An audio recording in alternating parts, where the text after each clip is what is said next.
Hey, Grievers and Groovers. How's it going? Amy here with Good to Go. Hope you're having a good Wednesday. I hope you can see me, and I hope I'm not a crazy pixelated monster this time. Let me know if you can see and hear me okay. The past couple lives, we've gotten like crazy pixelated. I have done everything in my power to make it better, but basically it's essentially just like a very short radio show, because what's the point of me going live on Facebook when I look like a pixelated scary swamp monster? So hoping that today the reception is going to be better. I have spent many hours on the phone to tech support, testing my hippie ideals, and hopefully we'll be crystal clear today. Let's see, what are we talking about today? I wanted to talk about a couple things, actually. I'll give people a chance to tune in here in a minute, but I'll just let you know that before we get into it, I just returned from Austin, Texas, and I loved it. And I had a great trip, lots of good to going, and lots of eating. I mean, a lot of eating, and a lot of seeing good friends, and I love Austin. I've been there before, but I didn't get the chance to really, go around town and check things out. So I was really excited to be able to eat at a lot of the places that friends have recommended and to actually see a gig. I went to see Robin Hitchcock play at the Austin City Limits 310 Theater. So that was really cool. I've been going to see Robin play for 30 years, which is crazy to me, but yeah, it's crazy. And that was really great. And I love live music. And yeah, so that was really fun. It really feels like Austin really respects people who love music. They respect music. So that was really cool. And basically just swam in queso and voodoo donuts. That was it. And I want to go back. It was really, really fun. I've always wanted to go to South by Southwest, but having been to Austin now and imagining how incredibly jammed to the gills it probably is during South by Southwest, I don't know if I'd want to go down there or not anymore. But anyway, the last time I was in Austin, I kept thinking about my dad, because I drove across the country 2 or 3 years ago. I can't even remember now, because I could hide my own Easter eggs, because for some reason, foggy grief brain has not left. Even though I feel like I'm out of the heaviness of grief, my brain still feels a little like scrambled eggs, but I'm sure we'll get it back together, I hope, knock on wood. But yeah, a couple of years ago, I drove across the country doing little good to go pop-ups in different cities. And I had never been to Austin. And one of my soul sister friends, Karen Poston, who's a musician, lives outside of Austin in a really cute town called Wimberley. And so I stayed with her. And I just remember, my dad was alive then when I was going. So it was kind of weird returning to Wimberley, returning to Austin, and knowing that the last time I was there, my dad was alive. I don't know. Do you guys think that way? It's kind of like, BC and AD, it's kind of like, oh, that was before everybody died, and now that's after everybody died. Oh, I can see I'm getting a few little likes and hellos. Hey, Tina. Hey, Haley. Hey, Carol. Hope you guys can see me okay and hear me okay, and let me know where you're tuning in from. I'd love to know. So yeah, back to my dad. It's his birthday today. He would have been 74, and he died when he was 72. So I've been thinking a lot about him. And hi, Haley. Before our year of hell. Yeah, that's a good kind of marker. Before hell, after hell. Oh, well, I'm sorry for your loss, Haley, but yeah, like 2017. So you obviously had a loss in 2017, and it's 2018 now, and I hope you're getting through it. But I was just watching the lunar eclipse last night and thinking of my loved ones. I don't know, whenever I witness any sort of celestial event, I always think of my loved ones when I put in a little quality sky gazing time. Hey, Haley. 3 losses in 9 months. Whew, let's just take a moment for that. Haley, well, we are sending so much love to you and everybody who's, grieving out there. That is a lot of loss back to back. And, my kind of entire family died in 5 years, in a span of 5 years, but 9 months, ooh, that is rough. And it's called cumulative grief. So you can Google that. And if you Google it, searching for answers on how to relieve your pain, you will not find any, but at least you might feel slightly less alone and know that it's a lot. It's a big thing to have that many losses in a row. Hi, Carol from outside of Philadelphia. My granny's side of the family, which are in pictures behind me. Let me see, wait, boop, boop, there. They're all from outside of Pittsburgh. So all of you crazy Pennsylvania people that put butter on all your sandwiches like British people do, I say hello. What was I going to say? Oh, yeah. So I was watching the lunar eclipse last night, and I love that it coincided with my dad's birthday, or what would have been my dad's birthday. So I thought a lot about him, and I set my alarm. I don't think you guys on the East Coast could see the lunar eclipse, but we were really lucky. And I got in from Austin at like 9 o'clock last night, instantly took a shower, ate something, went to bed, then set my alarm to get up at 3 in the morning so I could drive to Griffith Park Observatory for the lunar eclipse.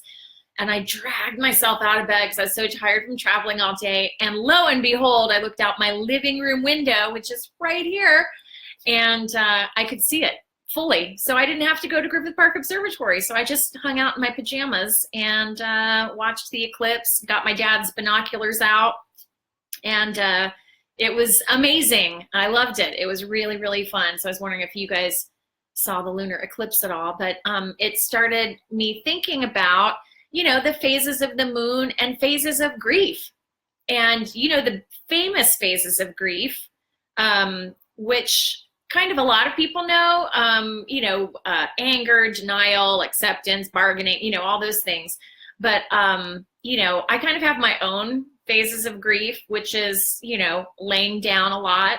I pretty much laid down for a year after my dad died. No physical activity, just flat out no energy. What is it about grief that just literally sucks all of your energy? That was a huge surprise to me, and I was wondering if that was a surprise for you guys when you guys were going through grief. Haley, if you've had 3 losses in 9 months, you probably feel like a gigantic concrete block. If you're anything like me, that's a lot of grief. But I was just thinking about, the phases of the moon, the phases of grief. And even though I do still feel that I'm grieving the loss of my family, I'm relieved that I feel like I'm on the other side of that heaviness. Although the holidays were really rough, but I think the holidays are rough all the time. Every holiday. It doesn't matter if your loved ones died 20 years ago or last year. It's a rough thing because the holidays, Christmas and Thanksgiving and things like that are so kind of nostalgic centric that you automatically just think about, Christmas is past and Thanksgiving's past with your family and, memories and things like that. So it was a little hard, but yeah, there's different phases of grief. I think real life phases, it's messier than just that linear list of, 5 different feelings that you feel. And also I thought I kind of expected that you would feel the grief in the phases. Like, okay, now I'm just completely angry, and then I'm going to move to denial or acceptance or bargaining or whatever. But I didn't realize that you can feel all of them at the same time. All of them. And, some days you can be, fresh after a loss. You could actually feel okay. And then suddenly it hits you like, oh, no, wait, that person is gone and I can't call them ever again. I don't know. I just wondered what you guys are going through and have gone through, and what you feel are some of the phases of grief for you. Eating your feelings, that's one of them. One of the Amy stages of grief. No, actually. I mean, I would just eat, not crazy or anything, but, it was weird. After my mom passed away, I didn't really have an appetite, so I didn't eat that much. But then after my dad passed away, I had a perfectly fine appetite. When my mom passed away, I got down to high school weight. And then when my dad died 4 years later, I was like, well, I'm going to buy that small t-shirt because I'm going to have some death weight that's going to drop. And nope, I just added some. So I basically looked like a stuffed sausage when I put that shirt on. I was just like, oh, maybe I should have gotten a large. But yeah, eating your feelings, laying down all of the time. Marveling is one of the phases of grief. Marveling at how your friends seem to just disappear and they drop you like a hot cake for some reason. Haley says, I'm in an avoidance stage. Being near my family reminds me of the grandma, uncle, and aunt that we lost, so I stay away, then feel sad. Yeah, I mean, that's a normal thing.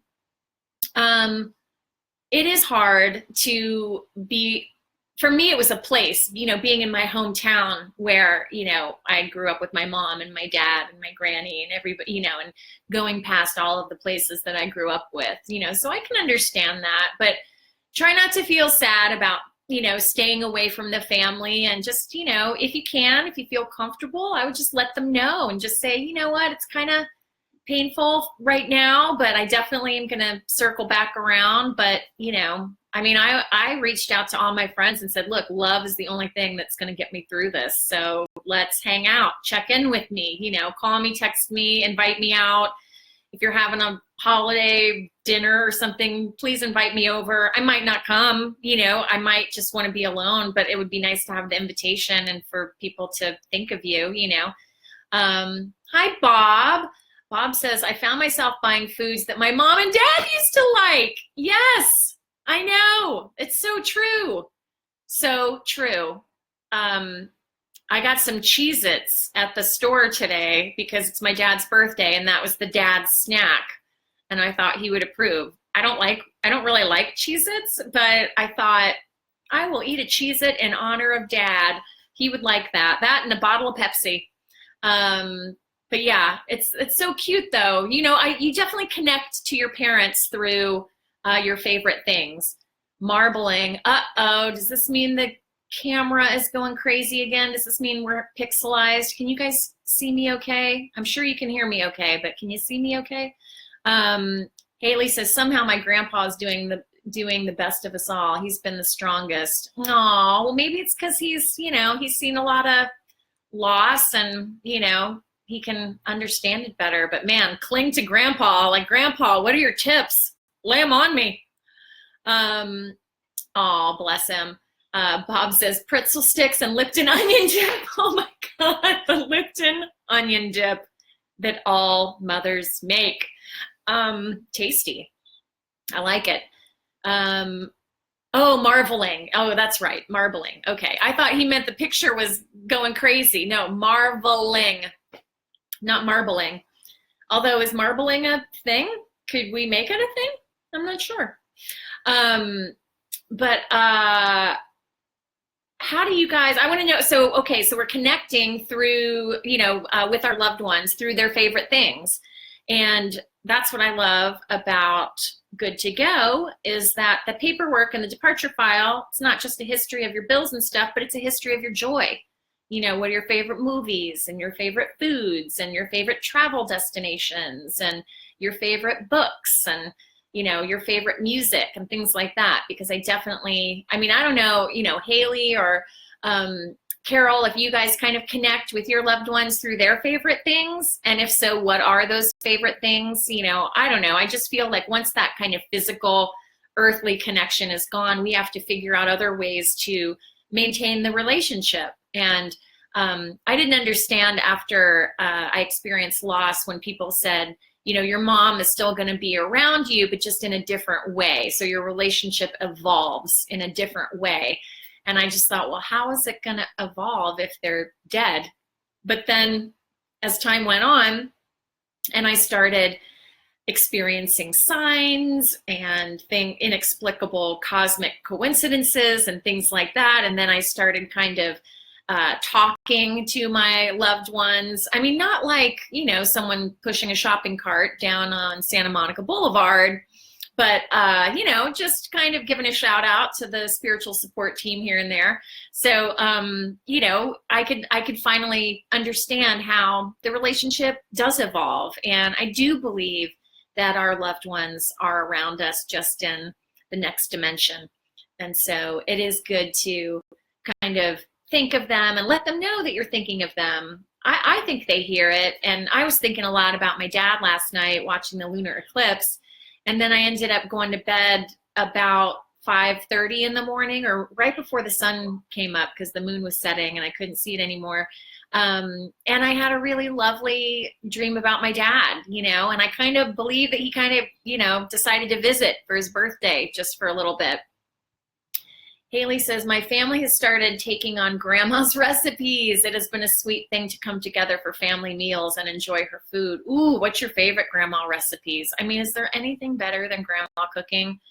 If your grandma was a good cook. My granny was not the greatest cook. Well, she was okay, but she just didn't like to cook, so she didn't cook that much. She was more of a baker, whereas my grandma on my dad's side was probably the worst cook ever. Just, she could burn toast, and I remember her special was cream of wheat, you know, like instant cream of wheat, and you put, you know, boiling water in it. She could make that taste bad some kind of way. It's pretty foolproof, but it was bad. We've got some kind of videos of us going over to her place for Thanksgiving, eating an apple pie that she made, and you can hear my dad, and much to my shame, me and the rest of my family making fun of her for the Frito crust. It basically looked like Fritos and kind of tasted like Fritos. And it's a funny video because she gets kind of pissed at us and yells at us, but it's funny.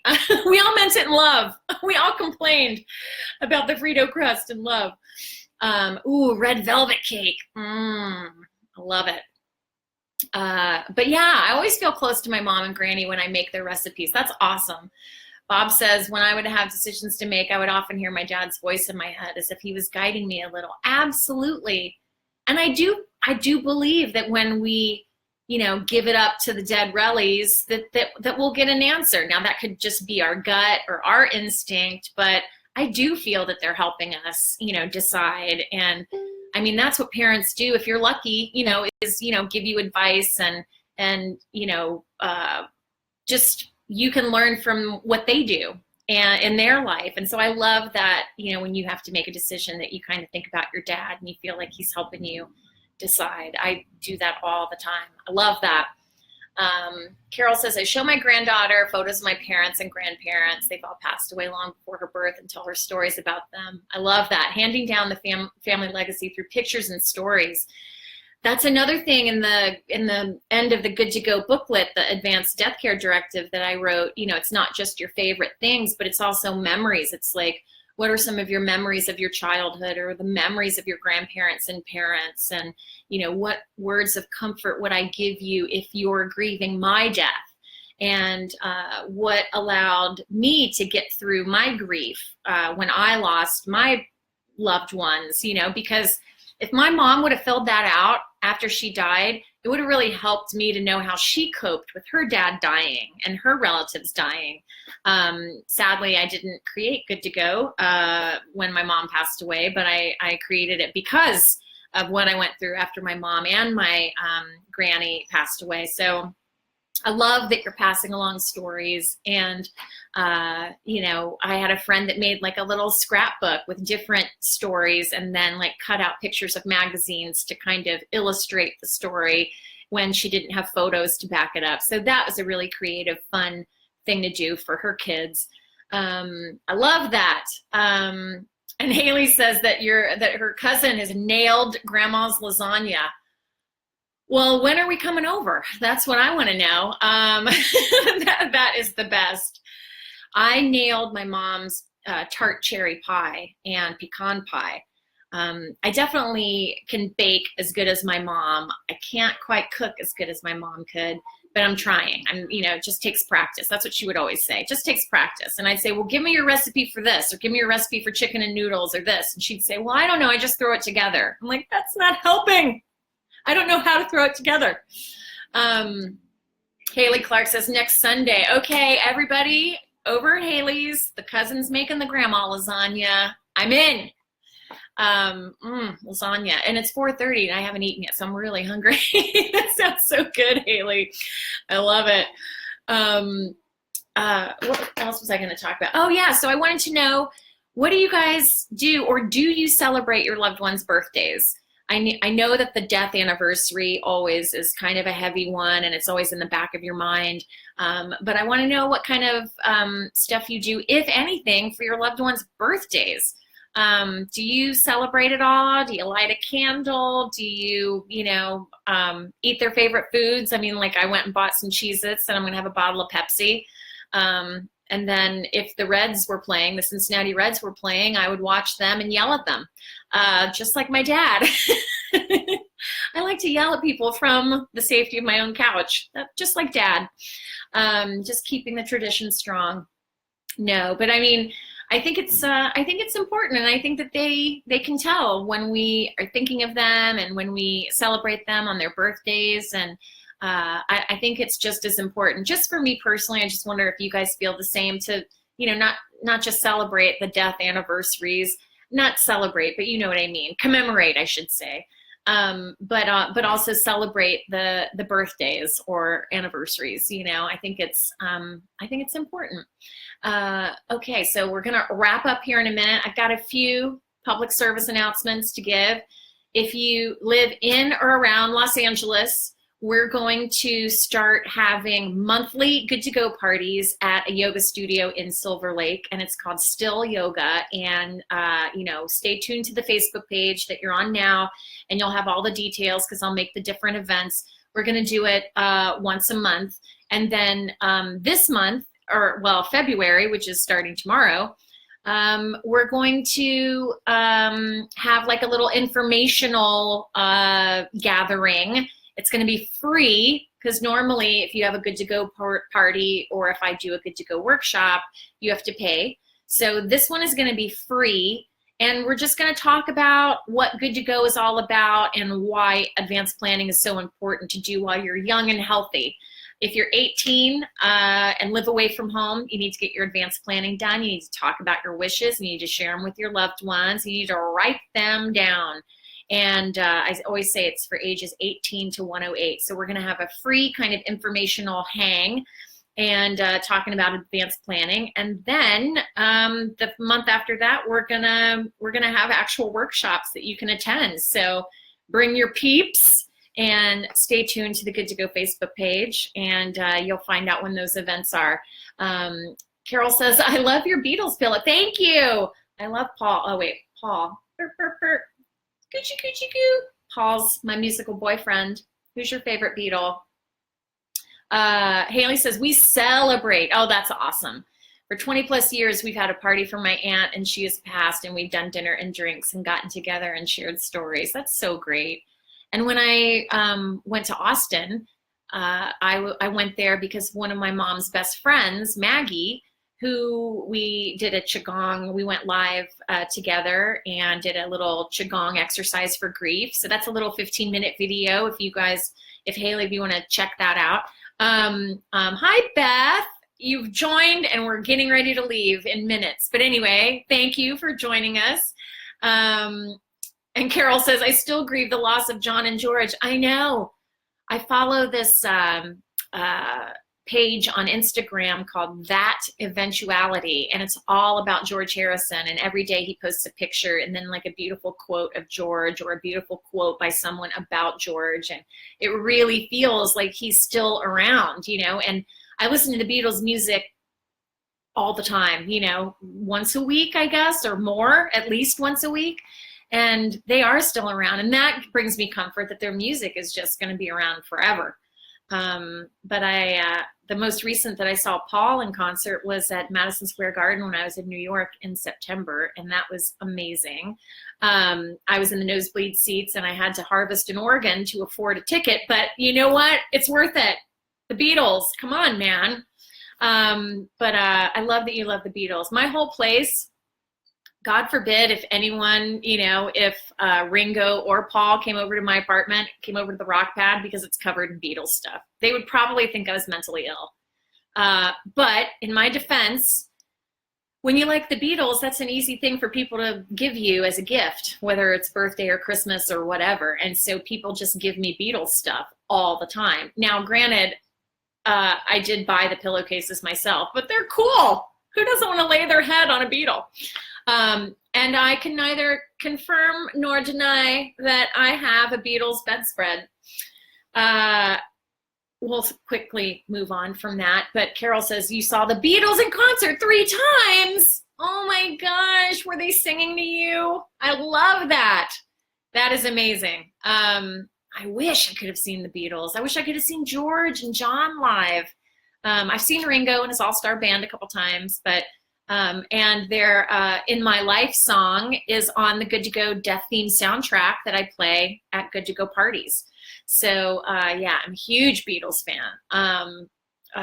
And people kind of, I have a lot of Beatles stuff in my bathroom. But again, in my defense, I went and cleaned out my dad's garage and when he was still alive, and I found all this Beatles stuff that I'd put up on my walls when I was in high school. So I just brought that with me. So and I had nowhere to put it, so I just stuck it in the bathroom.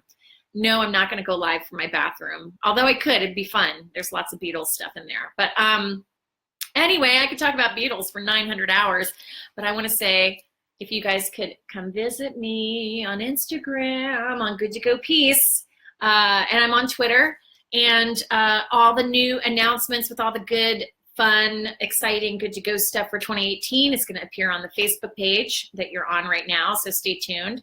And then spread the word. Oh, you saw the Beatles in 1964 and 65, Shea Stadium in New York City and 2 times in Philadelphia. Dang, girl. I am so jealous. Could you even hear them from the screaming? Did you scream? Did you hear that? Now I heard this, Bob Geldof said it, and I didn't think it was true, but it is actually true, that on the Beatles tour, when they played theaters around the UK, girls were so excited, they actually peed their pants. And so the ushers in those theaters had to clean the floors of excited girl wee. I can't believe we're talking about this on a live. It's all gone horribly downhill. But anyway, like I said, I could talk about the Beatles for hours.